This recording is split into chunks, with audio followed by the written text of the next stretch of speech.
Hi guys! Ayan, nakikita yung sasakyan namin padating na. Andito na kami sa place kung saan gaganapin yung surprise party nila sa akin. Wala akong idea guys, kasi tinatanong ko kanina pa yung asawa ko kung saan kami kakain.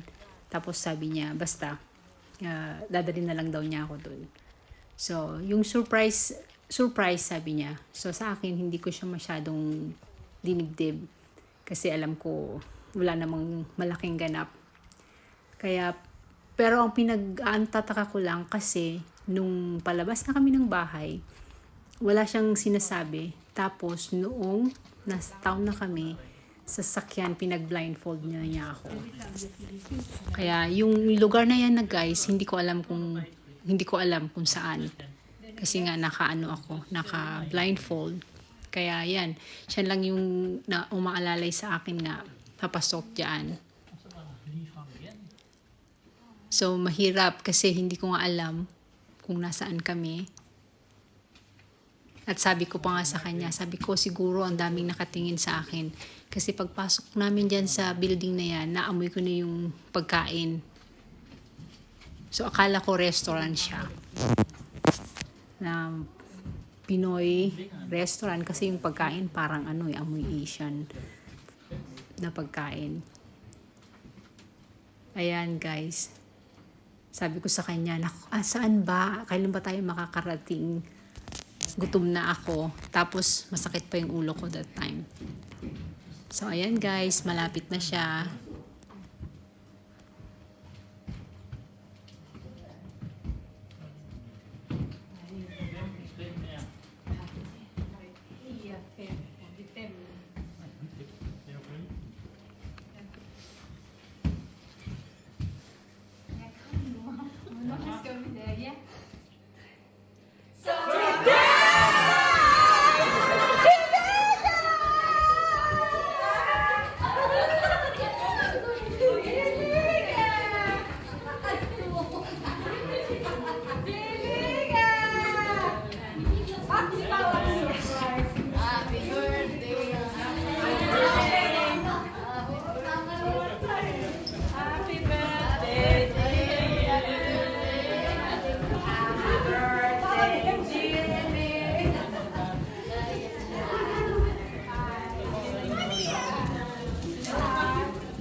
Ay, salamat. Grabe.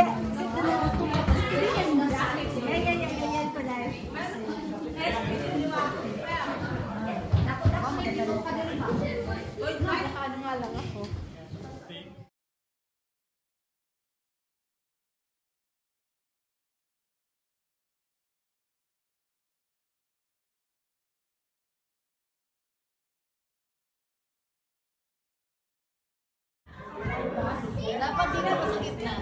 Dito ka, Jen. Diyan ka lang. Doon ka lang, ha?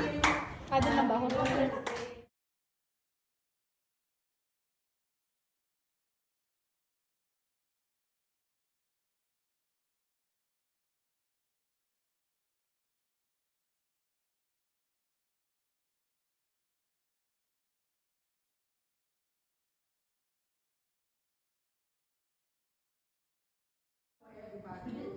Alis.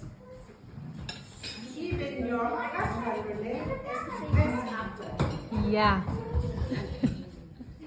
Give us a helping hand and capture namin siya sa lahat. And give a hand for winner for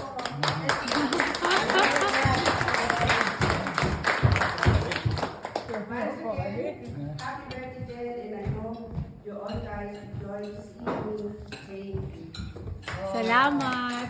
Salamat sa lahat! Salamat sa lahat! Hindi ko na-expect talaga. Grabe.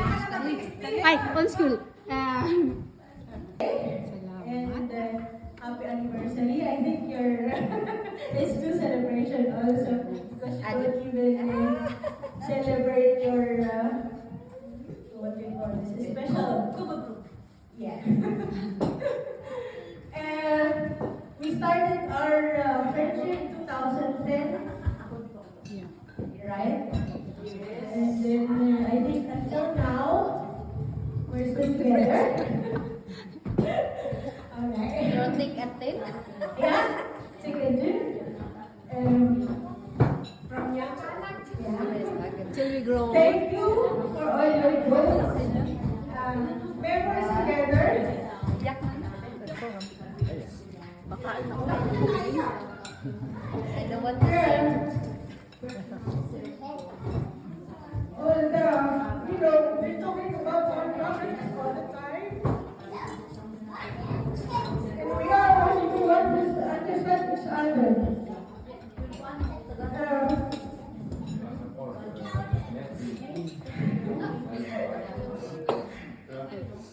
Thank you for the dreams we share together and the happiness and sadness sometimes.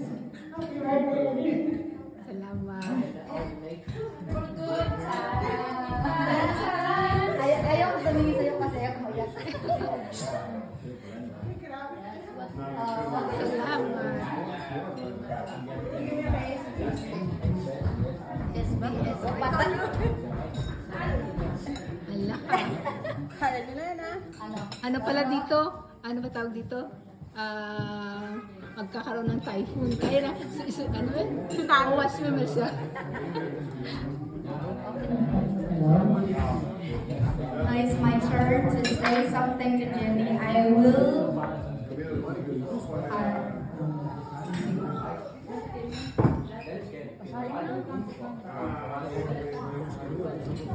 I will take these opportunities to say something to our dear special friend Jenny Lina.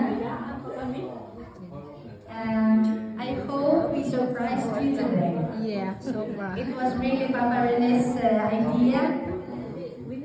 We just started out to make it happen. Then, yeah. We knew each other since Sophie and Claudia, they were only 2 years old. So, I will count it as we have known each other for 7 years now and still going strong our friendship. So, in 7 years of friendship, I've known you as a generous, thoughtful, kind-hearted, hardworking woman, down-to-earth person. Thank you. And yan lang naman. As a mom naman, you have tons of patience and kindness when it comes to Claudia and Sophie. For taking the kids to activities kahit na pagod ka na, palagi ka pa rin tumatawag sa akin at you take the kids out to swimming. Right, Fleming? As a wife naman, kilala kita you are not so sweet and ano ba yun? You are not really showing to name it. I don't know in your private time together. How is Jenny? But yeah. Jenny, I would it's my honor to say that I am incredibly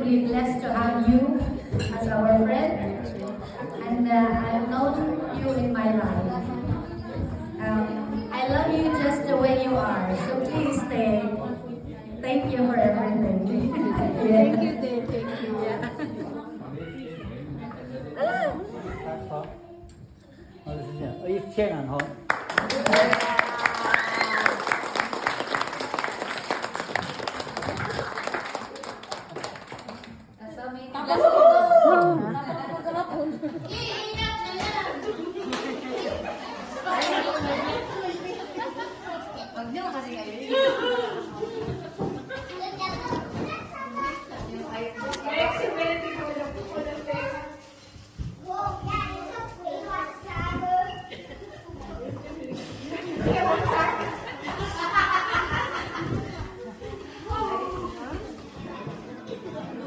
Who is more likely to sleep doing a movie? Jenny.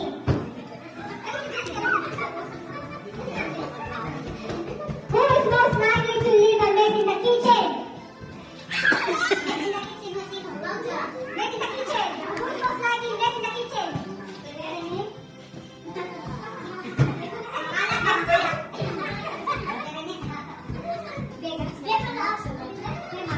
Who takes longer to get ready?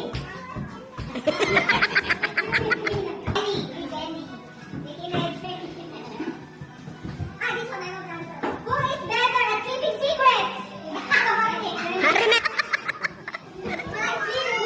Lino. Who says sorry first after argument? And Jenny says, who's the first?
Alam nyo ba guys na tuwing birthday ko, hindi naman ako naghahanda.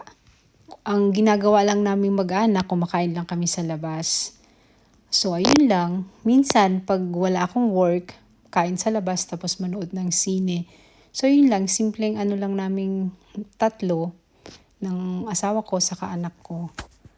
So wala akong, hindi every year hindi ako naghahanda ng ayun, mag-iimbita ng kaibigan, ganun, hindi. So, yung surprise na to, as in, ang galing nila kasi wala talaga akong natunugan, kahit na isa. Pati yung asawa ko, at ako kasi minsan, pag may tumatawag sa phone na asawa ko, tinitignan ko, although nakikita ko naman yung name. Pero mautak sila, ginawa daw nila, pinalitan yung pangalan sa sa phone para hindi halata. O di ba? Lahat sila magagaling. Tapos nga guys, yung mga pagkain, silang lahat ang nagluto. Silang nagdala ng pagkain. Wala akong ginawa diyan. As in, kasi syempre birthday ko, para akong prinsesa, o di ba? Maraming salamat po sa panunood.